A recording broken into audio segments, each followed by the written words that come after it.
እግዚአብሔር ንነብዓትካ ዕውር ኣይኮነን እግዚአብሔር ንነብዓትካ ዕውር ኣይኮነን ነብዓትና ዕውር ኣይኮነን ንጸሎትኩም ንጸሎትና ጸማም ኣይኮነን ንቃንዛና ስጋይብልን ንሱ ይርኢ ንሱ ይሰምዕ ይበጽሕ እዩ እግዚአብሔር አብ ሃገር በሃገራ በሓንቲ መዓልቲ ዶ ክድሕን ትኽእል እያ እወት ክእል እያ ከም ሰብነ ነውየ እግዚአብሔር መንፈስ ንስሓ ዳኸልና ተለመነልና እግዚአብሔር በደልናን በደል ህዝብናን ኣብ ቅድሚኻ ሎሚ ተንበርኪኽና ንቐርብን ንእመንን ኣለና እወን እዚ ነገራት እዚ ብሓቂ ህዱእ ዝኾነ ናብራ ሰላማዊ ዝኾነ ናብራ ክትነብሩ ምንትቶም ኣብቲ ቦታት ኮይኖም ብላዮም ዝገብሩ ዘለዉ ፀልዩ ኢልካ ኢኻ ጎይታ እሞ ሎሚ ብሓቂ ኣነን ሕዋተይን ምእንቲ ዞም ሕዋትና ንፅሊ ኣለና ምእንቲ ሰበስልጣን ንፅሊ ኣለና ምእንቲ ኣብ መሓደርቲ ንፅሊ ኣለና ምእንቲ ኣብዚ ዓለም እዚኦም ከም ድልናዮም ክገብርዋ ዝኽእሉ እግዚኣብሔር ብፖለቲካ ከም ዝተፈላለየ ዓይነት ሜድያ እግዚኣብሔር ኣቦ ኣብ ድልናዮም ዝፀዊዋ ምእንቲኦም ንፅሊ ኣለና ጎይታ ሕጂ ድማ እግዚኣብሔር ዘይንፈልጦ ካብ ኪናት ዓረፍናን ካብ መቕዘፍቲ ዓረፍናን ካብ ስደት ዓረፍን እዚ ህዝቢ እግዚኣብሔር ኣቦ ሕጂ ግና ካልእ ከዓ ከይመፀና ምእንቲ እግዚኣብሔር ክትምለሰልና ክንምለስ ወኣምላኽ ታጽንዕቲ ኢትካ ብልዕሌና ክትኸውን ሞ ኣምላኽ መቕዘፍቱ ክምለስ ንፅሊ ኣለና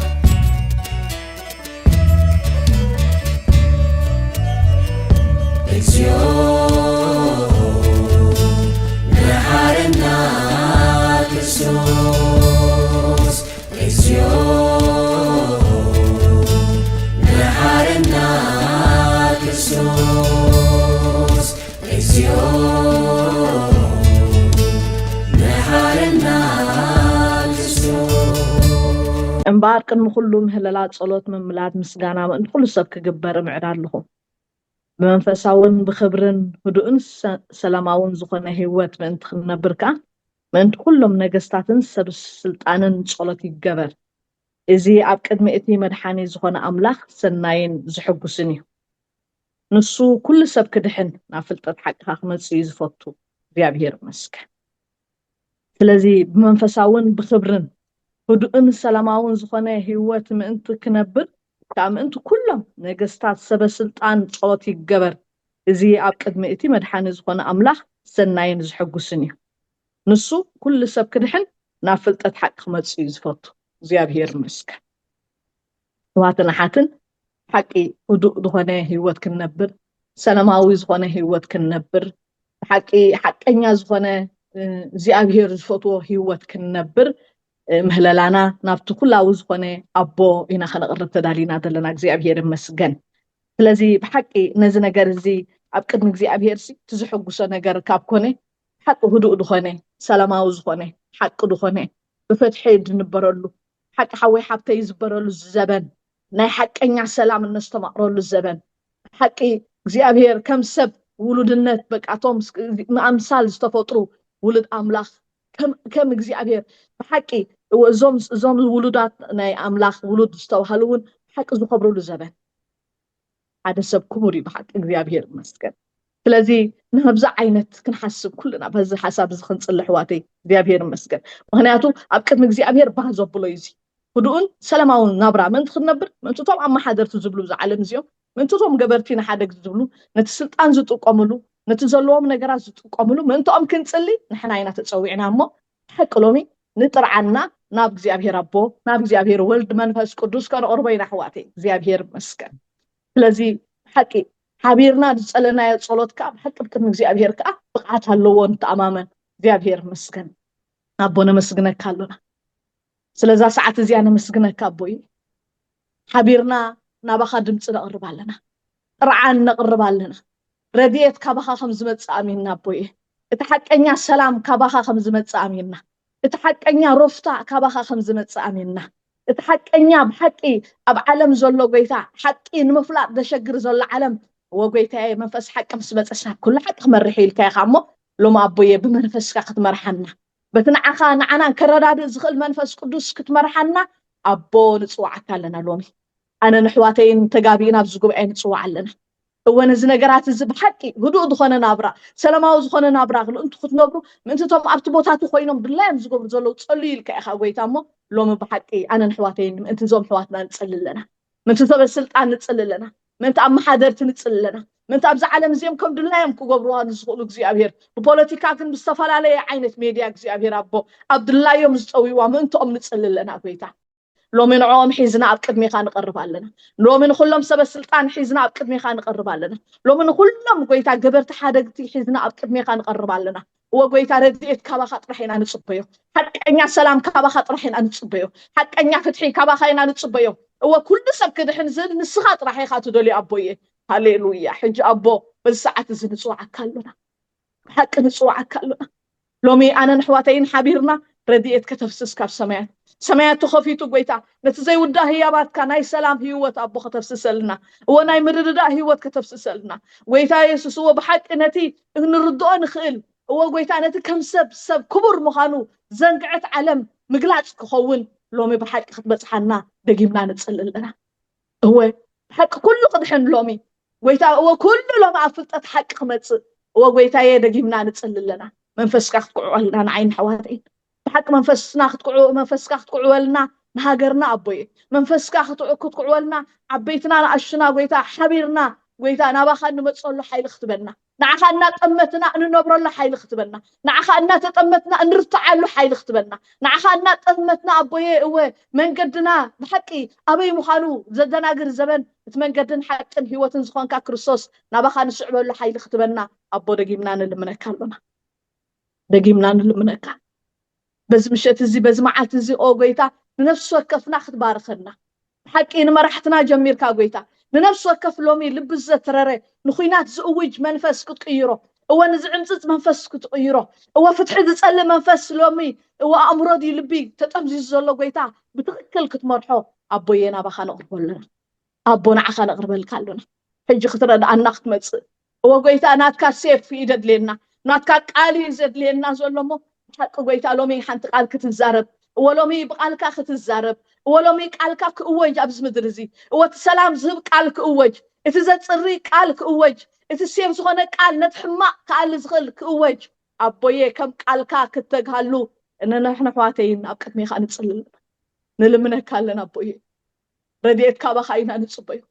تحق أنيا السلام كابا خاينا نتصبيه تحق أنيا لوط كابا خاينا نتصبيه تحق أنيا استبهالن السخط رح يخوان نبويه سلازي ندك خالو مكتجه لو ما بقى لك أخذ كتجه أنتو تصور زخبركم نباي متصوق عرفوكم يلك أبو صار كوين الناس الله نبا خالو من دربير لنا صار كوين الناس لما أبا خان دربير لنا كبت كوين الناس لما أبا خان دربير لنا هو قويتا عقب كوين الناس لما رديت كتدل لومي أبقت ميخان قرب لنا أبوي حيل خايف سلومي منفس خايف سلومي هو تزخبر نجر تقول أي كأني زتوه نجر زخل منفس لك أمو لو ما أبدك خاولت كاخد صدو أبوي دقيمنا نعد مكالنا نعبو لو مبصحنا بدك لو متنكفنا نبلكالنا واحد خلت بسمي أبستأكو بوصل كاها قويتا زعب حدا نجر تتسمامي عمسي كاب سماي سمعي الكاخا سلق على كاخد تجهبون اللي منكالنا لو ما أنا نحواتين سي تسألينا تملي سلناينا نبلو متممان كبرنا حبيرنا تسأليناينا مرسر إيناينا بزعلم زيا مرسل إيناينا بهاجرنا خنبل مرسل إيناينا بكونتنا خنبل مرسل إيناينا بحواتنا حياتنا خنبل أبويه سلق قالك خطجه نتسأل لنا قالك تجهلوا أبويه قالك تجهلوا كندي تسعر صار زخبر الله مونغونا كندي تسعرنا كلنا تصور علينا أبويه لو مجن أبو أنتو تصور زخبركم نباي متصق عرفوكم يلكا عرفت تهب منفس كتسدلنا سلامة تهب منفس كتسدلنا زساقر قانقا كتسدلنا وقويت عرفتي تودي زبن زبن مكرهم كتب لنا بنصخا كتكفت أبويه حنت قال كتزارب دقيمنا أنا نحواتين اللي منكالونا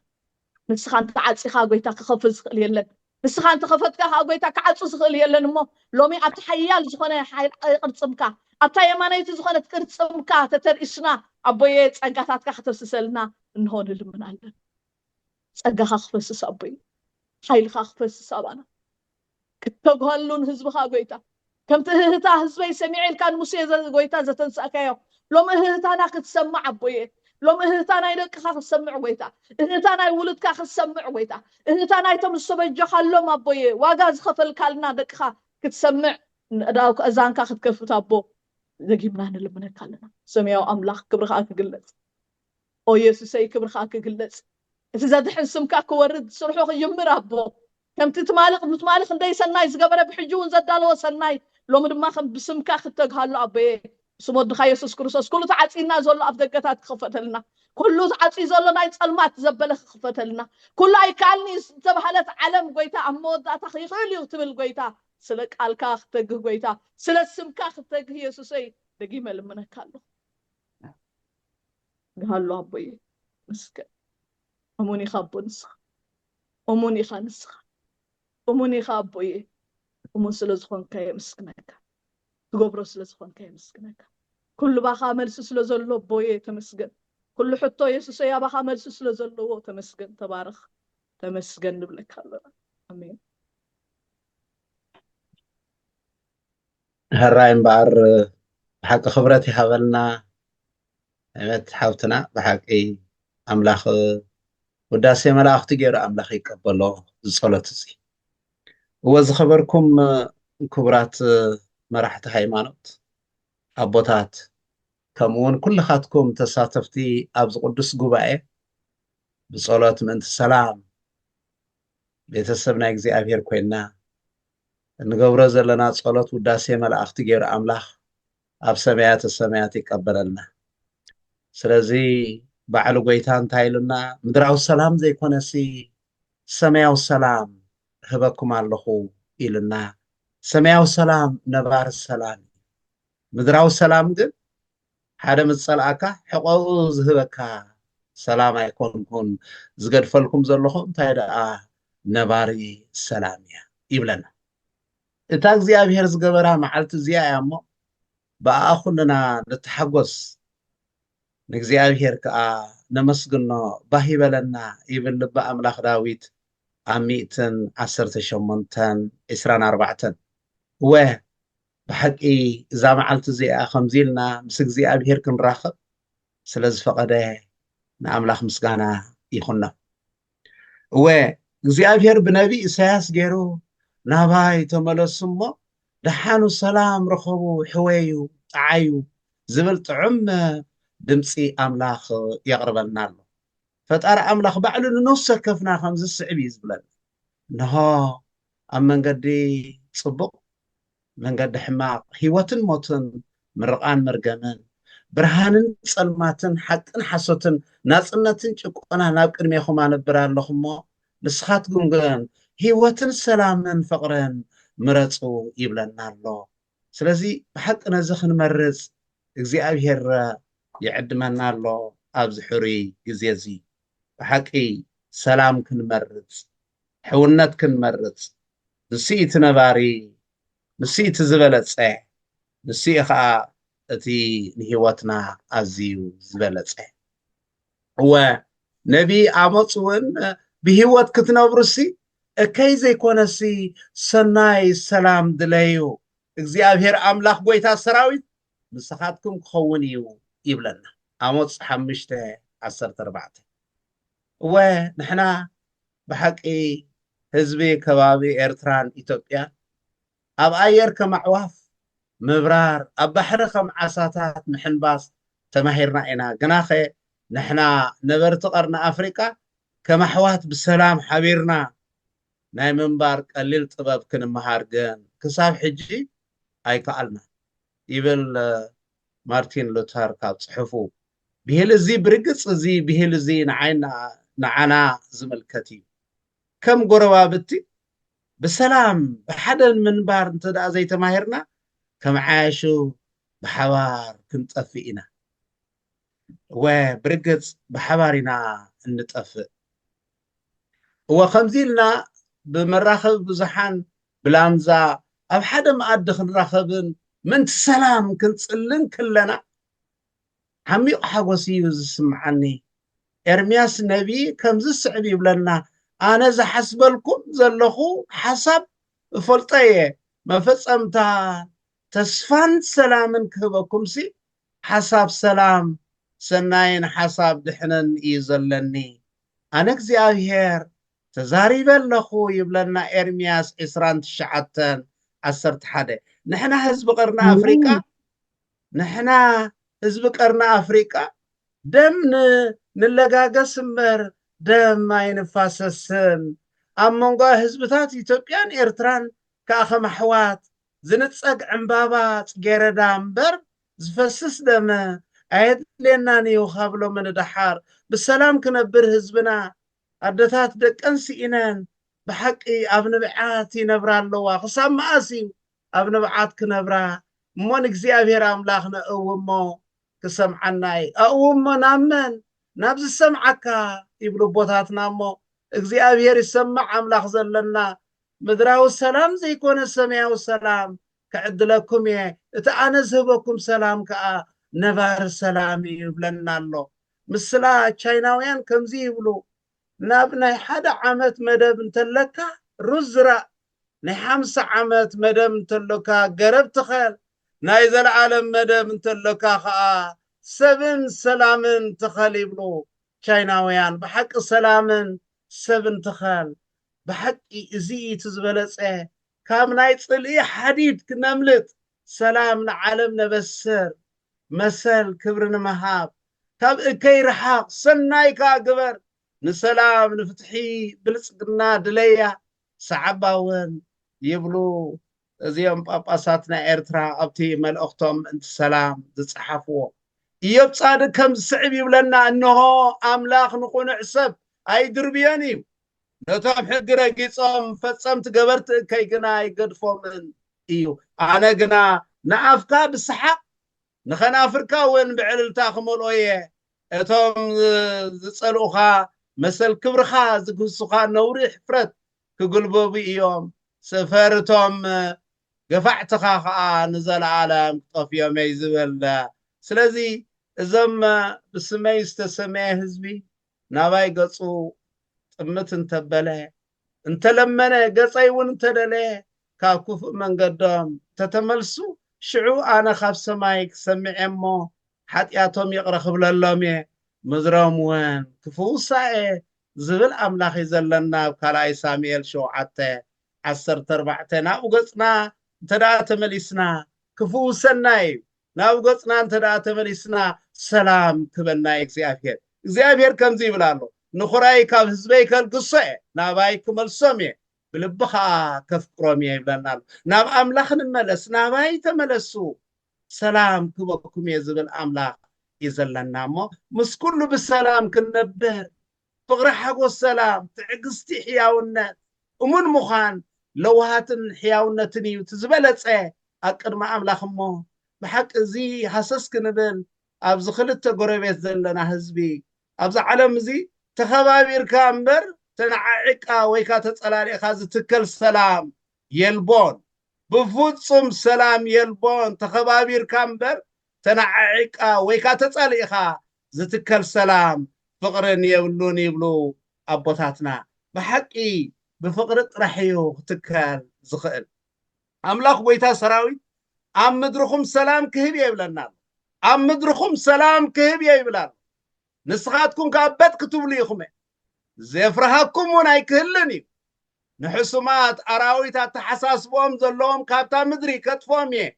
كنات وي بأسي كا أبهاجركم أي كخونني يبلنا له أوريز زفترات أوريز زلواويان إسران شدشتان عم مدرخم سلام كخوني بلا عم مدرخم سلام كهبي بلا نسخاتكم كابت لكم تعرفوا يخم مالتي زفرهاكم وناي كهلني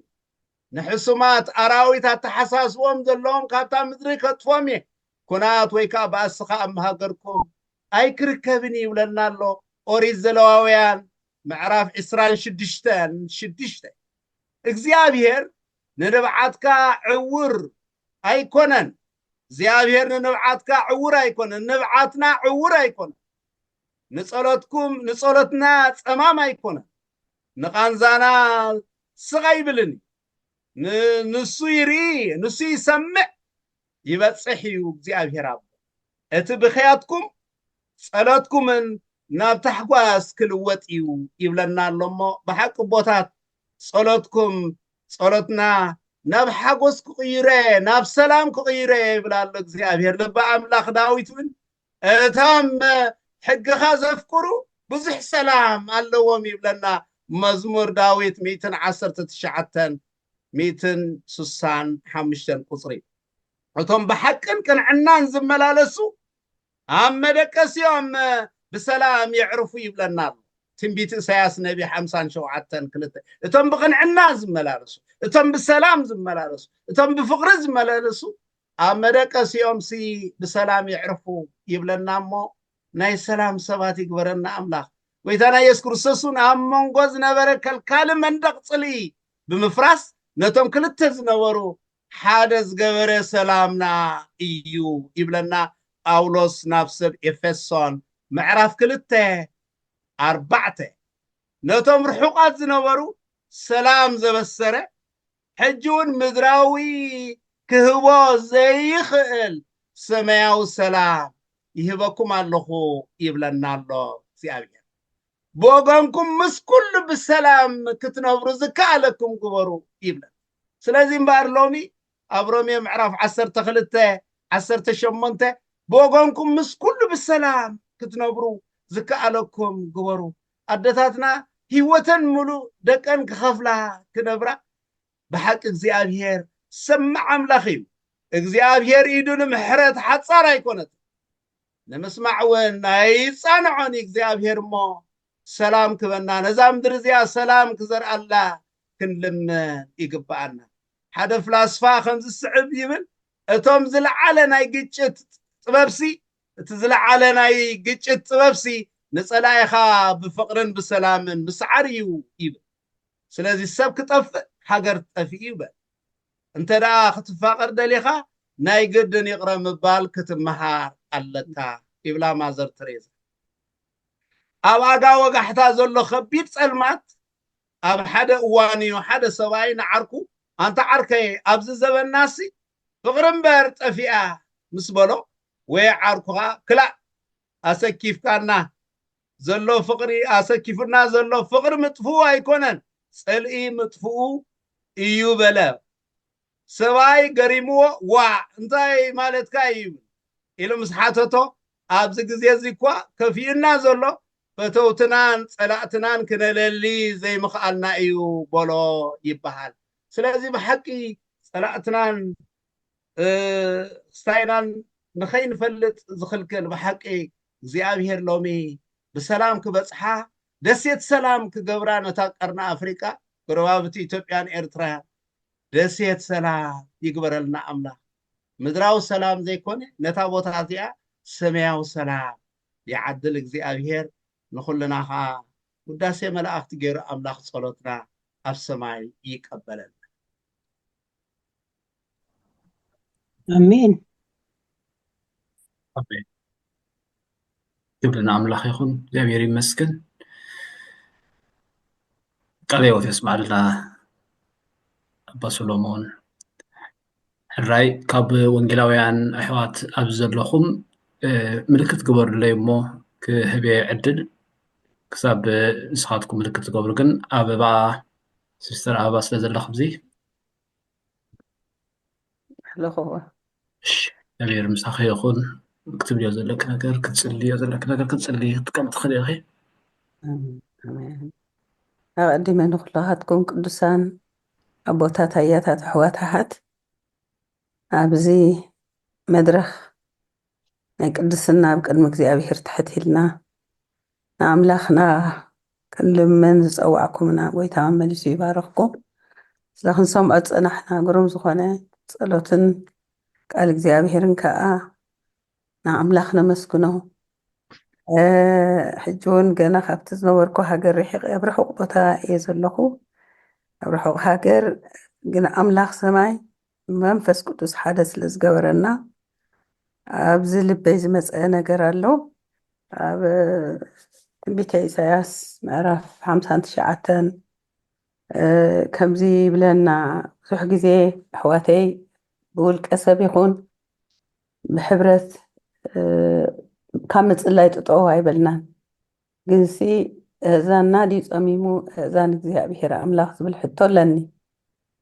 ኣምላኽ ዝሰማዕ ኣምላኽ እዩ ግን ናቱ ፕሮቶኮል ናቱ መፀለይ ድማ መምርሒ ሂቡና ኣሎ እሞ ንምንታይ እዩ እዚ ኩሉ እናፀለና ኩሉ ሻዕ ፆም ኩሉ ሻዕ ጸሎት ይግበር ኣሎ እንታይ ደኣ ኮይኑ እዩ እቲ ነገርሲ ከምቲ እግዚኣብሔር ዝብለና ኣብ ቃሉ ዘይተሰምዐ ዝብል ካብዚ መልሲ ዝሃበና ኮይኑ ስምዓኒ 59 ኢሳያስ እንሆ ኢድ እግዚኣብሔር ንምድሓን ሓፃር ኣይኮነትን ከይሰምዕ ከዓ ዝኖ ኣይፃንዖን እዩ ግና እዳውኩም ብደም ኣፃብዕኩም ብበደል ረኺሰን ከናፍርኩም ሓሶት ይዛረባ ልሳንኩም ከዓ ክፍኣት ይናገር ኣሎ እሞ ንስኻትኩምን ኣምላኽኩምን ኣብ መንጎኹም ኮይኑ ዝፈላለየኩም ሲ ኣበሳኹም እዩ ከይሰምዓኩም ከዓ ኣብ ቅድሚኹም ገፁ ዝሓብኣልኩም ሓጢኣትኩም እዩ ብፅድቂ ዝጠርዕ ሓደ እኳ የልቦን ብሓቂ ዝምጉት ሓደ እኳ የልቦን ኣብ ከንቱነት ይውከሉ ሓሶት ከዓ ይዛረቡ እከይ ይጠንሱ ሓጢኣት እውን ይወልዱ ኣለው ቀፂሉ እንቋቑሖ ገበል ይሓቕፉ ዓለባ ሳሬት ከዓ ይኣልሙ ዝብሎ ብዙሕ ምግላፃት ኣለዎ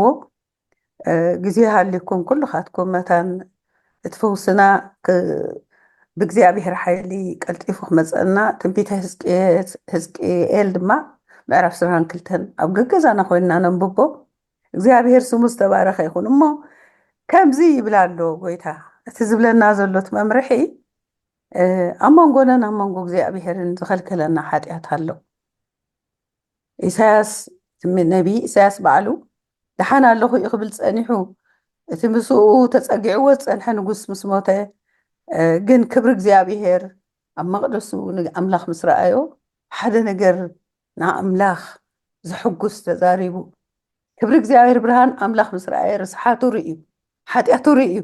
ስለዚ ኣቐዲሙ ሓጢኣቱ ተናስዑ ኣነ ርኹስ ኢሉ ኣነ ርኹስ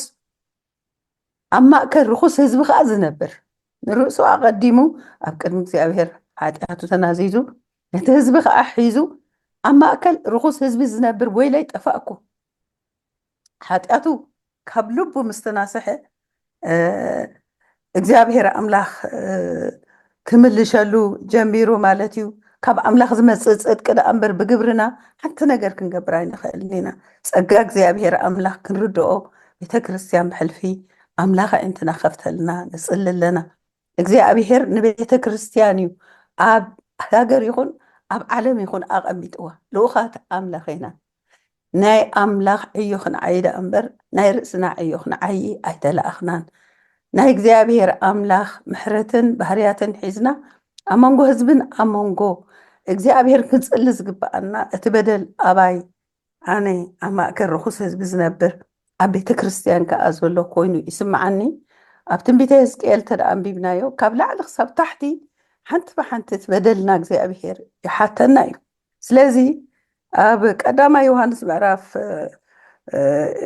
5:14-15 ከም ፍቓደይ ጌርኩም እንተለመንኩም እሰምዓኩም በኣር እግዚኣብሔር ኣምላኽ ክሰምዓና ከም ፍቓዱ እንታይ እቲ ፍቓዱ ኣምላኽ ቅዱስ ይኹን ቅደስ ኣሕዋተይ ቤተ ክርስትያን በዚ ንሕና ዝለመድናዮ ብባህልታት ይኹን ብሃይማኖታት ክትፍላእ ኣይግባእን ሓንቲ ኣካል እያ ሓደ ክርስቶስ እዩ ሓደ ሰማይ ሓደ መልእኽቲ እዩ ስለዚ ብሓድነት ብኣንድነት ኮይና ኣብ ቅድሚ እግዚኣብሔር ብቅድስና ክንፅሊ መጀመርያ ቤተ ክርስትያን ክትፍወስ ክንፅሊ ይግባአና ሓጢኣት ቤተ ክርስትያን ክንናሳሕ ይግባአና ከልኪሉና ዘሎ ቀፅሪ እግዚኣብሔር ካባና ከልዕሎ ከም ፍቓዱ ስለ ህዝብና ኣብ ዓፃፅንትና ኣትዩ እቲ መከራ ህዝብና መከራና ክኸውን ውርደት ህዝብና ውርደትና ክኸውን ኣብኡ ክንነብር ምስቶም ዝሓዝኑ ክንሓዝን ምስቶም ዝሓመሙ ክንሓምም ምስቶም ተኣሲሮም ዘለዉ ክንእሰር ናይ እግዚኣብሔር ኣምላኽ ልኡኻት ኣፈ ንጉስ ኢና ንሕና ኣፈ ንጉስ ናይቲ ጎይታ እሞ እግዚኣብሔር ስሙ ዝተባረኸ ይኹን ሎሚ ብሓቂ ስቡርን ቅጥቁጥን ልቢ እግዚኣብሔር ኣይንዕቕን ይሕዋተይ ኣበሳና ኣበሳ ቤትና ኣበሳ ሓዳርና ኣበሳ ናብራና ኣበሳ ህዝብና እዚኣ ጥራይ ሒዝና ንእግዚኣብሔር መሓረና ክንብል ብልቢ እንተደኣ ቀሪብናዮ ዝንዕቕ ኣምላኽ ኣይኮነን እሞ ብከምዚ ክፅሊ ፈቱ ንእሽቶ ሕፅር ኣቢለት ግዜና ሓፂር እዩ ልዑል እግዚኣብሔር ኣቦ ኣብ ላዕሊ እትነብር ሓሳብካ ልዑል መደብካ ልዑል ቦታኻ ልዑል እግዚኣብሔር ኣቦ ብመልክዕካ ከም ምስልኻ ፈጢርካ ከምቲ ንስኻ ኣብ ሰማይ ከምኡ ድማ ኣብዛ ምድሪ እግዚኣብሔር ንዓና ልኢኽካ ብምሕረት ብፅድቂ ብቅድስና ንደምካ እግዚኣብሔር ኣምላክ ኣብ ሂወትና ጎይታ ከዓይ ጌርና ፀሪና ነፅሕና ናብ ቅድሚኻ ንህዝብና ሒዝና እንቀርብ ፍቶትካ ድሌትካ እዚ እሞ ሎሚ እግዚኣብሔር ኣቦ ኣነን ቤተይን ቤት ኣቦይን እግዚኣብሔር ኣምላክ ኣቦ ቤት ኣምላኽን ኣብ ሃገር ኤርትራ ኣብ ሃገር ትግራይ ኣብ ሃገር ኢትዮጵያ በዲልና ካይና እግዚኣብሔር ኣምላኽ ብጌታ ብኢየሱስ ክርስቶስ ያው ስም እነሆ ደምካ ዝማጎት ደም ዳ እምበር ዝኸስስ ደም ኣይኮነን እሞ ሎሚ ነቲ ብደም እግዚኣብሔር ኣምላክ ጠልቂ ዘሎ ሃገርና ብደም ጨቂ ዘሎ እግዚኣብሔር ቦታታትና ጎቦታትና ብደም ጨቂን ረኺሱን ዘሎ እግዚኣብሔር ኣምላክ ኣቦ እነሆ ጎይታ ግራውትናን ኩለንትናናን ኣምላኽ ሰማይ እቲ ደም ድማ ቅድሚኻ እግዚኣብሔር ነፍሳት ዝጠርዓሉ ዘሎ ክረኣየና ድቃስ ክትከልኣና እግዚኣብሔር እቶም ብስምካ ዝተፀዋዕና እዚ ነገር እዚ ክንሪኦም መዎ እግዚኣብሔር ኣምላኽ እነሆ ጎይታ ኢየሱስ ክርስቶስ ኣብ ቅድሚኻ ቀሪብና ስለ ህዝብና ስለ ሂወትና ጎይታ ክንጠርዕ እግዚኣብሔር ብፅድቂ ዝጠርዕ ሓደ እኳ የሎን ኢልካና ኢኻ እሞ ወኣምላኽ ምእንቲ ርእስና ባርኸኒ ንዓይካ ከም ዝግበረለይ ዘይኮነስ ኣነን ህዝበይ በዲለካ እየ እግዚኣብሔር ኣምላኽ በደል ህዝብናን በደል ቤትናን በደል ኣቦታትናን ሎሚ እግዚኣብሔር ብስም ኢየሱስ ክርስቶስ ካብ ስሩ ክንቀል መታንሲ ደም ወድኻ ኢየሱስ ክርስቶስ ኣምላኸ ኣብ ልዕሊ ኩላትና እግዚኣብሔር ክፈስስ ከም ግልጋል ልብና ቅድሜኻ እግዚኣብሔር ክግረዝ ሎ መዓልቲ ኣውያትና ኣውያት ህዝብና ናይ ኣዴታት ኣውያት ናይ ኣጓብዝ ኣውያት ናይ ጎራዙት ኣውያት ናይ ህፃውንቲ ኣውያት እግዚኣብሔር ኣቦ ናይ ዓበይቲ ኣውያት ህዝብና ሒዝና ኣብ ቅድሜኻ ንቐርብ ኣለና እሞ ኣብ መቕደስካ ኢቶ ንባዓትና እግዚኣብሔር በዛ ሰዓት እዚያ ኣምላኽ ወዳልና ጎይታ ልቢ ኩላህና ግረዞ ኣብ ርሑቕን ኣብ ቀረባን ዘለዎ እግዚኣብሔር ቃልካ ዘርዚሩ ነጊሩና ኣሎ ሕማምናን ሓጢኣትናን ብስም ወድኻ ኢየሱስ ክርስቶስ እንኮ ዝኾነ መፍትሕ እግዚኣብሔር ንስሓ እንኮ ዝኾነ እግዚአብሔር ሓሳብ ወላዒ ወላዒ እቲ ምንታና ዝፈሰሰ ደምካ እንኮ ዝኾነ መገዲ ዕርቂ እግዚአብሔር ኪዳን ኣምላኸ ጎይታ ኢየሱስ ክርስቶስ ኣተኻልና እሞ ሎሚ ተንዳና ኣብ ልዕሊ ህዝብና ንግትር ኣለና እግዚአብሔር ኣምላክ ዕኑድና ንተክል ኣለና ሃገር ብሃገራ ብሓንቲ መዓልቲ ዶ ክድሕን ትኽእል እያ እወ ትኽእል እያ ከም ሰብ ነነውየ እግዚአብሔር መንፈስ ንስሓ ላእኸልና ካብ ቤትካ ጀሚርካ እግዚአብሔር ኣብ ቤተሰብና ናብ ሃገርና እግዚአብሔር ኣብ ዓሌትና ኣብ ጎጆታታትና ኣብ ገጠራትና ኣብ ከተማታትና ኣብ ቤት መንግስትና እግዚአብሔር ኣምላክ ኣቦ ኣብ ኩሉ ጎቦታትና ኣብ ኩሉ ሰፊሮም እግዚአብሔር ንድኽዒ ንኣራዊት ንዕዋፍ ሰማይ ኮይኑ ዘሎ ህዝብና መላገፅ ዓለም ኮይና ዘለና ጎይታ ትረዳእ ኣምላኽ ኣለኻና ሎ መዓልቲ ንዞም ቅዱሳን ኣቦታትን ኣዴታትን ሓትን ኣሕዋትን ቀሪብና ጎይታ ጸሎትና እግዚአብሔር ድቃስ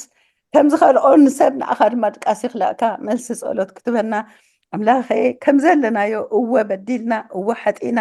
ሎሚ ግን ምሕረትካ ንልምን ኣለና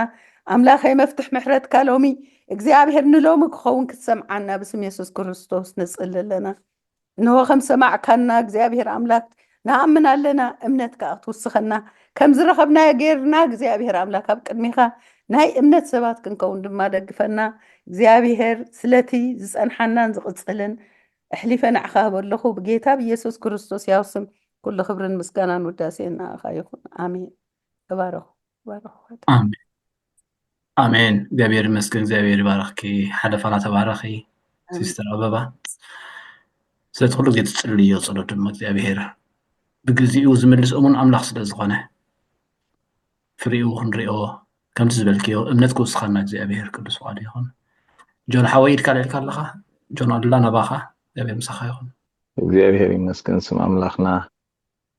ልዕል ይበል ያው ክልመነና ክንጽሊ ይደሊ ኣነ ድማ እቲ መሪሕ ጥቕስና ዳዊት ከዓ ናብኡ ናብ እግዚአብሔር መሰውእ ነደቐ ዝሓርር መስዋእቲ ምስጋና ዕረገሉ እግዚአብሔር ድማ ነቲ ሃገር ተለመና መቕዘፍቲ ከዓ ካብ እስራኤል ተኸልከለ እዩ ዝብለና እሞ በዚ ቃል እዚ እንዲና ሓቢርና ብጸሎት ካብ ዝተፈላለየ ቤተ እምነታት መጺና ብሓደ ኮይና ብሓደ ድምፂ ስለ ምድርና ንጽሊ ዘለና እግዚአብሔር ተለመነና ተስፋ ኣምላኽ ሒዝና ኢና ብሓደ ዘለና ስም ኣምላኽ ድማ ንጽውዕ ብሓደ ኮይና بحدا እምነት ድማ ብቅድሚ እግዚኣብሔር ንኣምን እቲ ቃል ከምኡ ደይኮነ ዝብለና እቲ ትልምንዎ ከም ዝረኸብኩምዎ ኣሚንኩም እንዲ ዝብለና ኣሚንና ድማ ክንጸልይና እግዚኣብሔር ክረድኣና በደል እዩ ዝወልድ ዓመፅ እዩ ዘስዕብ እኪት ኩሉ ግዜ እኪት እያ ትወልድ እቲ ዕንኪላል ናይ ዓመፅ እንዳተደራረበ ከይድ እሞ እታ ምድሪ ሰማያታ ይዕጾ ገጽ እግዚኣብሔር ይርሕቕ ሰብ ካብ ፍርሃት ኣምላኽ ይወፅእ እቲ ኩሉ መከራ ድማ ይመጽእ እጂ ግን ክንጽሊ ይደሊ ሓቢርና ከምዚ ሓፍትና ኣበባ ክትጽልዮ ዝጸንሐት ንህዝብኻ ናብ ንስሓ መለሶ ዝብል ጸሎት ክንጽሊ ይደሊ ንህዝብኻ ልቡ ርትዓዮ ናብ ኣምላኽ መምላስ ክደሊ ንምድሓኑ እኳ እዩ ነነዌ ክጠፍኢ ምስ ተባሃለትሲ ኣምላኽ ንምድሓን ደገ ምስ ከፈተሎምሲ እቲ ህዝብስ ሰሚዑ ከይሰምዕኮም ከኣለ ዮናስ ከይሰምዕዎኮም ከኣሉ ከምቲ ኩሉ ግዜ ተመለሱ ዝበሃል ድምፂ ንዕቕና ንኸዶ ከምኡ እኮ ክየድ ይከኣል ነይሩ ግን ነነዌ ንምድሓን ክኾነላ ነታ ከተማሲ እንስስኦም እኳ ከይተረፉ ንእሽተዮም ሰብኣዮም ሰበይቶምን ዓበይቶምን ኩሎም ወዲቖም ኣብ ቅድሚ እግዚኣብሔር ፀይሞም እዚ ድሕረት እግዚኣብሔር ይበሃል እዚ ረድኤት ኣምላኽ ልቢ ሰብ ናብ እግዚኣብሔር ክምለስ በዚ ክጽሊ ይደሊ ሓቢርኩም ኣቦታት ኣሓት ኣሕዋት ኩልሃና ሓቢርና በዚ ክንጽሊ ይደሊ ወእግዚኣብሔር ነመስግነካ ኣሎና ንምድሓንና ደሊኻ ኮይንካ ኢኻ ንዑድ ለይኒ ኢልካና ሓቢርና ድማ መጺና እንደልዮ ኣለና ነቲ ቅዱስ ስምካ ንጽውዖ ኣለና እግዚኣብሔር ኣምላኽና ሓጢኣት ውርደት ህዝብታት እዩ በደል ውርደት ህዝብታት እዩ ጽድቂ ግና ንህዝቢ ክበብሎ ተባሂሉ እሎሞ ኣምላኽ ናብ ጽድቂ ምእንቲ ክምለስ ህዝብኻ ንህዝብና ሒዝና ኣምላኽ ነቲ ዝመጸናሉ ህዝቢ ነቲ ዘርእናን ዓሌትናን ሒዝና ኣብ ቅድሚኻ ንመጽእ ብስም ኢየሱስ ክርስቶስ ንጽሊ ብስም ወድኻ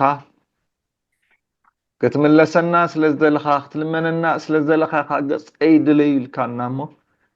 ሕጂ ድማ ኣምላኽ ከምቲ ንሕና ኣብ ቅድሚኻ ዘለና ኣምላኽ በደልናን በደል ህዝብናን ክንእመን ኣብ ቅድሚኻ ክንትሕት ክንብል ክንንሳሕ ዝመጻና ከምኡ መንፈስ ንስሓ ኣብ ህዝብና ክተውድቕ ኣምላኽ ካበይ ከም ዝወደቐ ክፈልጥ ወእግዚኣብሔር ንህዝብኻ ውሽጡ ዝረትዕ መንፈስ ክትልእኸሉ ብስም ኢየሱስ ክርስቶስ ንጽሊ ኣሎና ወኣምላኽ ምምላስ ፍርሃት ኣብ ህዝብኻ ክትገብር ወኣምላኽ ካብ ዓመፅ ምለስ ሕጅስ ወእግዚኣብሔር ኣቤ ካብ ፍርሒ ዝተልዓለ ንዓኻ ካብ ምፍራህ ዝተልዓለ ወእግዚኣብሔር ንጽድቂ ዝደሊ ህዝቢ ክትስእ ፍትሒ ዝደሊ ህዝቢ ክትንስእ ሰብ ወእግዚኣብሔር ብልቡ ፍትሒ ክደሊ ንሓቂ ደው ክብል ወኣምላኽ ፍርሃትካ ክዛረብ ካብ ልሳኑ ወኣምላኽ ኣብ ህዝብኻ እዚ ፍርሃት እዚ ክተውርድ ንጽሊ ኣሎና ከምቲ ናብ ነነዌ ዘወረደ ፍርሃት ከምቲ ናብ ነነዌ ዝመፀ ፍርሃት ወእግዚኣብሔር እሞ ናባኻ ገጾም ዝመለሱ ከምኡ ከዓ ኣብ ህዝብና ምምላስ ክኾነልና ናይ ንስሓ መንፈስ ኣብ ህዝብና ክተውርድ ንጽሊ ኣሎና ንስሓ ጥራሕ እዩ ወእግዚኣብሔር ናብ በረኸት ናብ ምምላስ ናብ ዕረፍቲ ገጹ ዝመርሓና እሞ ወኣምላኽ ዝምለስ ልቢ ህዝብኻ ምእንቲ ክርከብ ወኣምላኽ መንፈስ ንስሓ ናብ ህዝብኻ ክዓው ንብለካ ኣለና ወእግዚኣብሔር በደል ዓመፅ ምትሕልላፍ ኩሉ እዚ እዩ እግዚኣብሔር ኣበይ ሰማያትና ኣስራት ዝገይርዎ ዘሎ ሕጂ ግና ተመለሰና ክንህዝብና ክንበደል ሓጢኣት ዓበይትን ንኣሽቱን ሓጢኣት እግዚኣብሔር ኣበይ መራሕቲ እምነትን በደል እግዚኣብሔር ኣበይ ሹማምንትን ኣዘዝትን እግዚኣብሔር ኣመሓደርትን ሰብ ስልጣናትን ሒዝና ንመጽእ ኣለና ኩላህና በዲልና ኢና ኩሉ በዲሉ ዝደልየካ የልቦን ኩሉ ዓሚፅ እዩ ዝባኑ ሂቡካ እዩ እግዚኣብሔር ጅግና ንመጽእ ኣለና እቲ ብስምካ ተሰመየ ህዝቢ ኣብ ቅድሚኻ ንጽሊ ወኣምላኽ ምሕረትካ ለኣኸልና ንብለካ ኣለና ናይ ዘላለም ኣምላኽ እግዚኣብሔር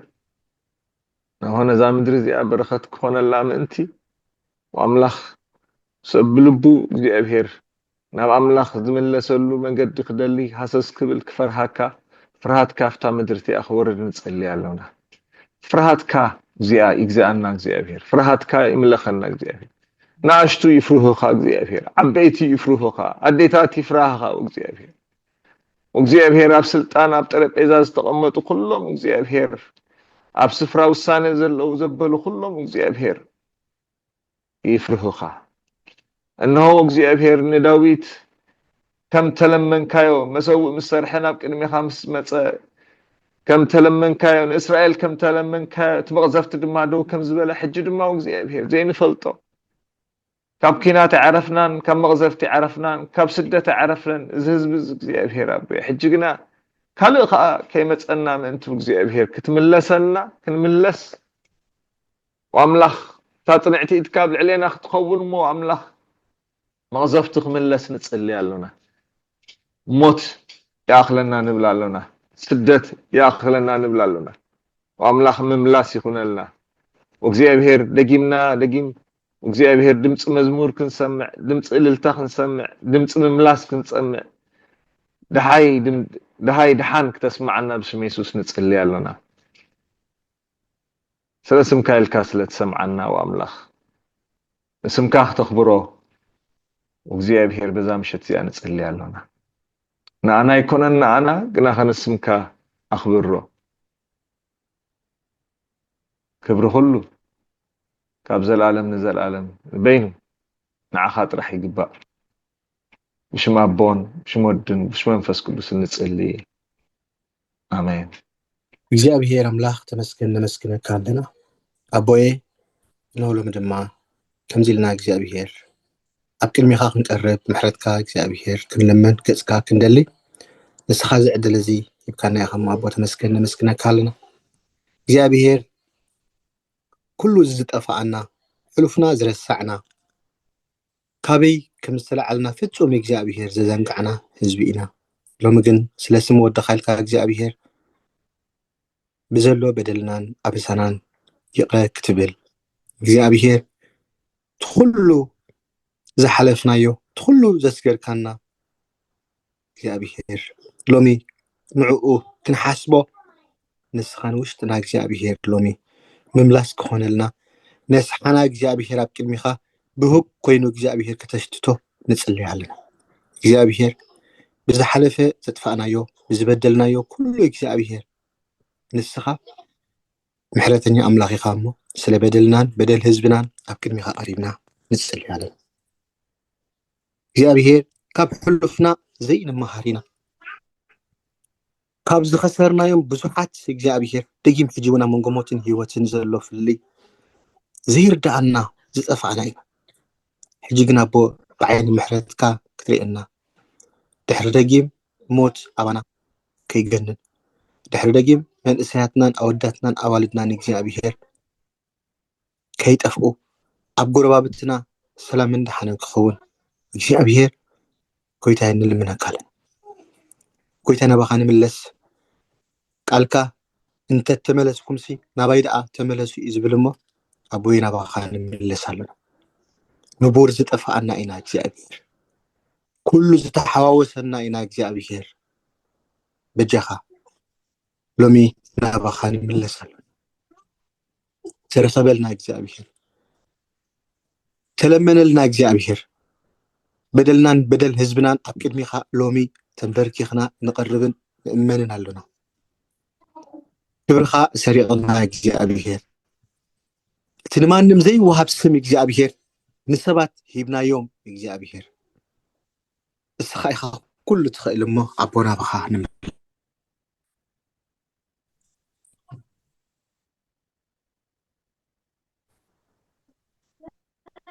ጎይታዬ በጃኻ ድሕሪ ደጊም ድምፂ ተኽሲ ካብ ምድርና ክርሕ ዕግርግር ሻቕላ እግዚአብሔር ካብ ልቢ ቦታትናን ኣዴታትናን ክወፅእ ወእግዚአብሔር ኣብ ምድርና ዓሪፍና ንቕመጠሉ ዘመን ክትበና ንልምነካ ኣለና ንስዳትና ከብቅዕ እግዚአብሔር ኣብ ቅድሚኻ ንጽልይ ኣለና እግዚአብሔር ኣብ ሓድሕድና ደም ከይንፋሰስ ሎሚ ተረኸበል እግዚአብሔር ኩሉ ኪዳናት ናይዛ ምድሪ እዚኣ እግዚአብሔር በብዝኸዶ ክፈርስ እምበር ክህነፅ ንሪኦ የለና أبو بجخا تلمنا له أب حد حدنا أجزاء بهير بتسخاتري أكن رأى نعينتنا أجزاء بهير لومي تنكفون نصلي علينا الناس حساباتنا نأمرنا أجزاء بهير حدا ولا حدا كيسلت أبوي نسخة بخل قد حلونا لساننا أمرنا بتسخات حسب حسب نحسب كل أنا نصلي علينا وأبوي بجخا أبي تبي أزلوا يحفظنا أبي إسرائيل زلوا يحفظنا أب السودان زلوا يحفظنا أب الصومال زلوا يحفظنا بزلوا كل أمر زلوا أجزاء بهير أونان أفتنان هذا قاعد أجزاء بهير العلنا هيوت نطفأ اللواقات أمي كيف تقر اسم تفكره ودخلنا لمرالنا أجزاء بهير كم هزبي يقداونا كابزنا جرزي سرح أخوون نصليها تحركين بجخ أجزاء بهير تعرفنا بالزمن زي الناس صباح عليك أقرقرنا فأتن تزي كوينو هل زور رأسو أنا قريب لنا إحنا دا يمكن أجزاء بهير تعرفنا كتلوت أو نصليها بجخ أجزاء بهير بحلفنا يو كل قدناتات كم هزبي كوفي لنا كنا حسب مستوعلنا كبزح ردان إجابي مستوعلنا كبزح عين تلبونا أنا كتكفتو نصلي على فتصوب مملاس كخونا أبونا بخان قرب علينا كله تكبر أملاخ مسخة صادق السحازل الألماوي حياوي خد إجابي ترخبلنا أبوي بجا خازت فأنا يو الزمن كله تحردقيم كي نطفئه كويتا السخاء بباروت كاجير كاتزارب الناس لزلخا عبلبنا زقال زي كنت نصليها نقالكا نعخام انت كيبدل كم زبلبونا زماري داوت لومي إذا صلوت إذا أوشتنا تعاقير نايكل زي لما نخاون كتزخاخرنا منفس قدوس وشت قصقصنا نصليها لنا كلنا عخاني بكا سما بون ودن منفس قدوسن حد أملاخ آمين آمين آمين زي بيري وارخ كديكون ናይ መወዳእታ በረኸት ካብ ኣባ ሰሎሞን ክንቅበልና እግዚኣብሔር ይባርኽኩም ዝብል ብድሕሪኡ ዝመፅእ ዘሎ ሰሙን ከም ፍቃድ እግዚኣብሔር ክንቅፅል ኢና ሰሙን ብሎ ግን ክትፅልዩ ከዓ ቀንዩ ልብና እግዚኣብሔር ክመልሶ ኢና ንፅሊ ዘለና ካልእ ኣይኮነን ልብና ይምለሶ እግዚኣብሔር ኣባ ሰሎሞን ናባኹም እታ ናይ በረኸት መወዳእታ ክስቡና ንህዝብኻ ኣድሕነና ኣብ ወገንካ ከዓ ባርኸና نزبخ حنا نوغنك بارخن نزوم غرغل تخا حيلن عاوتن خبن سمكان نصوع ولد زبخ حلون كل جزين وتر بحيل ملاخ تخا ببنا بحيل مسقل كارد انا تخلاخلنا او بيت السلام محرنا او بيت السلام محرنا او بيت السلام سلام خبنا ابراهيم فتاويخا منتي ساقودخا انت يعقوب سكايلكا فيدان كازت التفكا دحنت لاخلنا انا نسفتر كنا يقرب لنا حتيات زبخا حدد نفطرات كا امحال وقيتانا اطفاتنا يتوحال مو بحق وتر بحيل مسقل كارد عنا خلح بلنا ندقها تصليلنا كاب صببان غهن زبل كله ادحننا وقيتانا نسخا معلت مسانا ليتخا أما أكلنا كون كوانا يترحا مسانا نبر رداخلنا أي تقدفنا لا يتنعقلنا أو أملاخ سلام بدأنا أو أملاخ سلام بدأنا أو أملاخ سلام بدأنا وقزيابير أملاخنا زعرقنا وصلوتن وداسين مزمورون وداسين ملاخ تجيرك أملاخ تقبلنا لومي فتصمنا يسرحهم مسوات تقبل كابارخنا بزعلة زيا تصقموا هاويهم نزوعلو حواتنا فتوتنا كلهم نابخانا معكبهم لنا مو سببن مثلنا عن حد الله أنا خاحونا ملوك لك مشهد عديلك سلام حبنا كاب كل حد يتحليخا ناب حد شبرهان معلتا أساقرن برخاتن داسين كله لإግዚአብሔር أملاك يخون سلاتي خنقر زي كالو هبتو أملاك سبحات يخونه آمين آمين آمين كبرت هذا سلام كونو حزب كريستيان بس دلو سومو تراخبنا